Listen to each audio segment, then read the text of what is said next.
Right, ordered these, they just arrived from China. Self-swimming fishies. So we're going to try and make a rig now to use these for bass up the river or Stour on Sunday. So the only thing is I don't want them on the surface, so I'll try and get them down a bit. They're self-swimming. As soon as you drop them in water they start to swim. They last for an hour and you can charge them up with USB cord as supplied. I've got one for me and one for the skipper, just to give them a try. So what I'm going to do, start off with just quite a long snood, or just a long piece of amnesia. I'll basically just put a roll and swivel on there.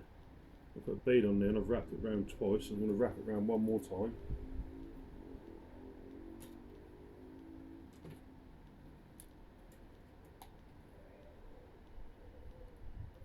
Just because that's what's the weight of the float. So you do get a little float supplied with them, but I'm not quite happy with the float that's been supplied with them.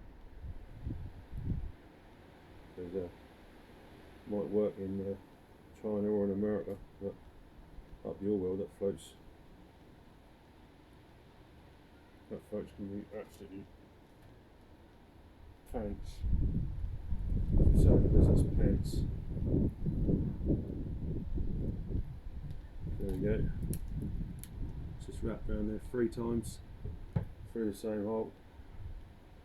That just now means that that bead won't move. And the reason I don't want that to move is because I'll show you now. It's because I'm going to do a little bit of a conversion. I'll just show you this is what the table looks like. So we've got all the gear set out there, all the rigs and stuff ready for the weekend. Always when you're with bass, it's always worth having a few mackerel jigs. It's just good if you're just bobbing along, just to chuck one over and just drop it up and down. We had a good session up real well on that actually. Pardon me. What I'm going to do is just convert that kit to take one of them instead of bait. So I don't need everything out of it. All I need is basically float, and it comes pre-supplied with line, rudder, a swivel and everything. But the only thing that I'm really interested in out of the pack, and you might already have some of these in your tackle box, is that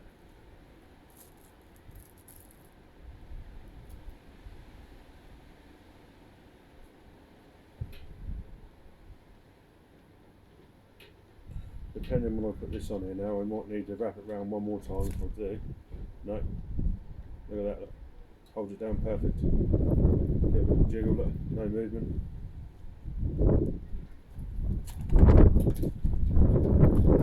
Flying away. Put the scissors on top of that. So there we go, look, no movement on that. And I want a bit of distance between that and the fish. I don't want that weight sitting directly on top of the swivel, so obviously that'll go down and then the fish would hopefully swim around like that. So now it's a simple case of running the float through.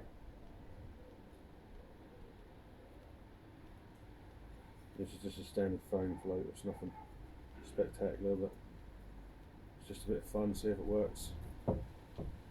So actually what I might just do is put a bead on there first to stop that from smashing into that.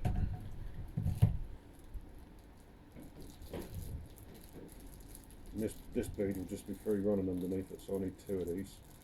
One for above, one for below.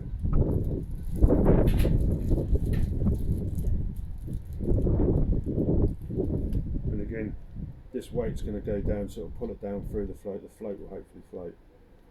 But again, I just don't want that weight smashing into the bottom of the on with just a bead, on with the float.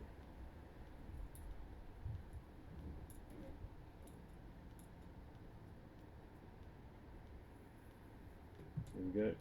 And what I will just do is put another bead on top, just so that when it comes up to meet the swivel it doesn't knock into it.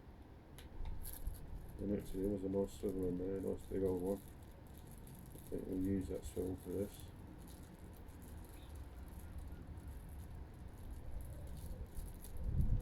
There we go. Just tie a swivel on top.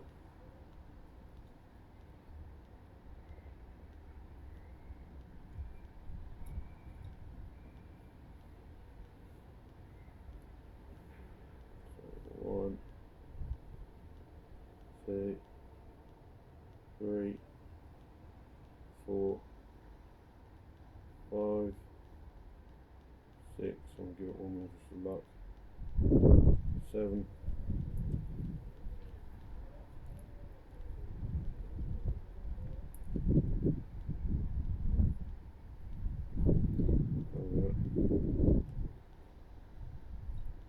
There we go, lovely little knot.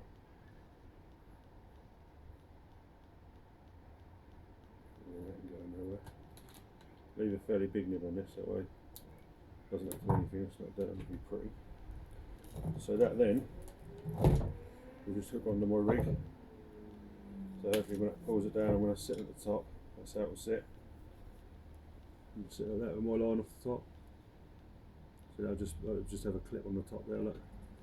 And it comes down to the weight that will hold it down, and obviously that's the distance I'm going in between where I am, so it's about an arm's length.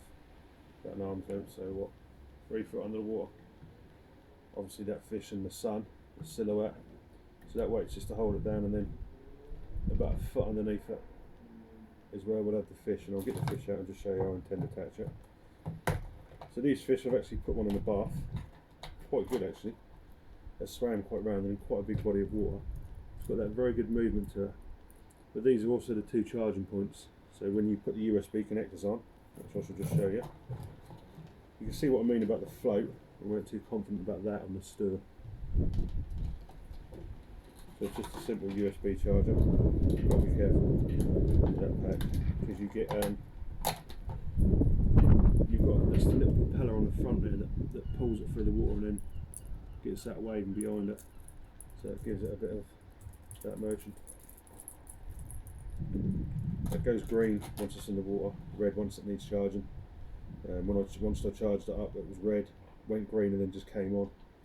So you get loads of them little propellers with them, or you get a couple anyway, so obviously you get a good smash from behind. But yeah, so all I'll do now is just with my link swivel, which I have on here. You can put it in either one of the positions. I presume that one or that one, either or either would be just as good. So just take that off. All I'll do is just put that in there like that.